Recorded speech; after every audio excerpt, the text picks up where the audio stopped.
रायसेन जिले के सुल्तानपुर में रसूखदार अवैध कॉलोनाइजर नजीब खान द्वारा प्रशासन की नाक के नीचे सरेआम 16 अवैध कॉलोनियां काटकर प्रशासन को ठेंगा दिखाया जा रहा है, तो वहीं जिम्मेदार अधिकारी हाथ पर हाथ रखकर अवैध रसूखदार ठेकेदार नजीब खान द्वारा भोली भाली जनता को चूना लगाते दिख रहे हैं। आलम यह है कि नजीब खान ने प्रशासन की नाक के नीचे HN star land developers and construction company के नाम से फर्जी ऑफिस खोल रखा है, जिसमें किसी प्रकार की कोई अनुमति तक नहीं है। बता दें कि नजीब खान द्वारा एक दो नहीं बल्कि 16 अवैध कॉलोनियों को प्रशासन की नाक के नीचे से काट दिया है, जिसमें ग्राहकों को महंगे दामों पर प्लॉट बेचे जा रहे हैं, जबकि इन कॉलोनियों में किसी प्रकार की शासन प्रशासन से कोई अनुमति नहीं ली गई और ना ही TNC प्लानिंग का पास किया हुआ है। आपको बता दें कि इस अवैध कॉलोनाइजर नजीब खान के पास किसी भी कॉलोनी का डायवर्जन है, ना सुविधा है, ना नाम पर कोई भी मूलभूत सुविधाएं हैं, ना तो यहाँ नल है, ना बिजली, ना खंबे और ना ही सड़क है। लेकिन अगर कुछ है तो वह है कॉलोनाइजर द्वारा लोगों को लुभाकर महंगे दामों पर प्लॉट बेचने के लिए बनाए गए ऑफिस है, जिसमें बैठकर इनके कर्मचारी जनता को चूना लगा रहे हैं। इस मामले को लेकर पीड़ितों ने आरोप लगाया है कि ये सब कोई और नहीं बल्कि सुल्तानपुर नगर परिषद की CMO सोबिया नासिर और सुल्तानपुर के पटवारी शैलेश और SDM गौहरगंज की मिलीभगत से हो रहा है। इसलिए ज्ञापन देने आए थे कि हमने वृंदावन गार्डन में प्लाट लिया था। कॉलोनाइजर आपके प्रहलाद मीणा जी और नजीब खान हैं, उनको हमने पूरी पेमेंट दे दी थी। अभी तक हमें प्लाट दिए नहीं गए और हर बार उनके पास जाते हैं, आश्वासन दिया जाता है प्लाट देंगे, आज तक कोई प्लाट नहीं दिया गया। फर्जी कॉलोनी है जी, वहाँ पे के लोगों द्वारा किया गया फर्जी कॉलोनी है और यहाँ पे किसी प्रकार का कोई मतलब हम हर बार जाते हैं, हर बार प्रलोभन देते हैं कि हम देंगे और अभी तक कुछ नहीं दिया उन्होंने। कागज हैं उसके, डाइवर्सन वगैरह अनुमतियां हैं? नहीं, हम कागज नहीं कुछ, हमने उनसे मांगा कि इस प्रकार की कुछ कागज हैं आपके पास, उन्होंने कहा हमारे पास कोई कागज नहीं, ना कागज दिए गए उनके द्वारा हमें। अब आपने कलेक्टर महोदय से क्या निवेदन किया? कलेक्टर महोदय से हमने कहा कि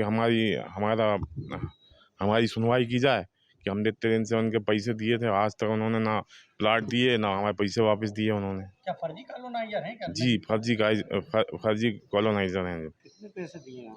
हमने उनको फुल पेमेंट कर दी थी 50,000 रुपये। पैसे मांगने पे क्या कहा? पैसे मांगने पे कहा, उन्होंने आश्वासन दिया, अभी तक कुछ आश्वासन दिया है और कुछ नहीं। हम यहाँ पे ज्ञापन देने आए थे कि हमने सुल्तानपुर में प्लाट लिया था वृंदावन नगर में, तो हमने उनको जो है पेमेंट दी थी, 50,000 रुपये पेमेंट दी थी। हम जब प्लाट देखने के लिए गए थे तो उनने हमें बताया था कि हमारे पास जो मतलब टोटल जो भी मतलब प्रूफ है, डाइवर्शन लेटर और TNC वगैरह हमारे पास सब है रेडी, मतलब अप्रूव है, उनने बताया था। फिर अभी फरवरी में हमने प्लाट लिया था तो हम 50,000 रुपये हम दे चुके हैं उन्हें। फिर जब हम उनके पास गए थे कि हमें रजिस्ट्री करवानी है तो फिर उनने जो है मतलब हम वहाँ पे गए पर उनने हमारे तरफ ध्यान बिल्कुल भी नहीं दिया, कुछ कि किसी भी चीज़ पे हमारे पास उन्हें ध्यान नहीं दिया। जब आपने कॉलोनी के कागज मांगे तो क्या कह दिया गया? जब उनने कॉलोनी की हमने उनसे पेपर मांगे तब उनने मतलब हमसे बात करना ही वो कर दिया कि जैसे कि हम जानते ही नहीं है। फिर आपने कॉलोनी के बारे में पता किया कहीं? हमने फिर वहाँ के जो रहवासी है उनसे हमने पता किया तो फिर उनने बताया कि मतलब जो कॉलोनाइज़र है वो क्या नाम है उनका, अच्छे नाम है नजीब खान, तो उनके बारे में पता चला कि मतलब जो ये ज़मीन है उनमें कोई विवाद वगैरह हो गया है, इस वजह से उसमें मतलब कोई पेपर उसके रेडी नहीं है और मतलब कोई भी चीज़ के उनके पास प्रूफ नहीं है, हमें ऐसा पता चला। तो फिर हम तो फिर हम उनको कॉल वगैरह भी लगा रहे पर वो कॉल नहीं अटेंड कर रहे हमारे।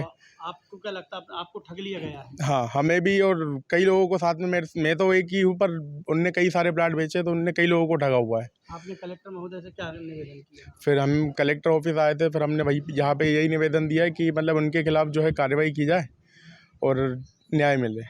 और हम वहीं इस मामले को लेकर पीड़ितों ने रायसेन कलेक्टर अरविंद दुबे को अवैध रसूखदार कॉलोनाइजर नजीब खान पर FIR दर्ज कर कार्रवाई करने की मांग की है और प्रशासन से अपनी मेहनत की गाड़ी कमाई को वापस दिलाने की मांग भी की थी।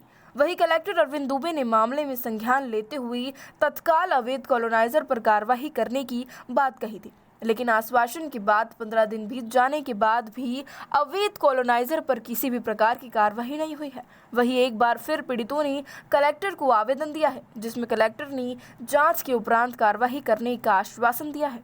देखिए, अवैध कॉलोनाइजेशन के बारे में तो शासन के नियम बड़े स्पष्ट हैं और बड़े कठोर हैं, और प्रशासन की भी ये मंशा है कि ऐसे अवैध काम और विशेष रूप से अवैध कॉलोनाइजेशन वगैरह पर कठोर से कठोर कार्रवाई की जाएगी। तो अवैध कॉलोनाइजेशन के जो रूल्स हैं उसके प्रावधान के तहत हर संभव कार्रवाई की जाएगी। मुझे आइडिया नहीं है कि सीएमओ ने किस प्रावधान के तहत ये कार्रवाई की थी, और जहाँ तक इस जो ज्ञापन का सवाल है और जो जिला प्रशासन को दिया है, तो मैं उसमें एश्योर करता हूँ कि जो भी कठोर कार्रवाई होगी जांच के उपरांत वो की जाएगी। बहरहाल अब देखना होगा कि कलेक्टर के आश्वासन के बाद अब तक कॉलोनाइजर के खिलाफ कार्रवाई होती है या इस तरह एक बार फिर ठंडे बस्ते में चली जाएगी। रायसेन से कलीम खान की रिपोर्ट।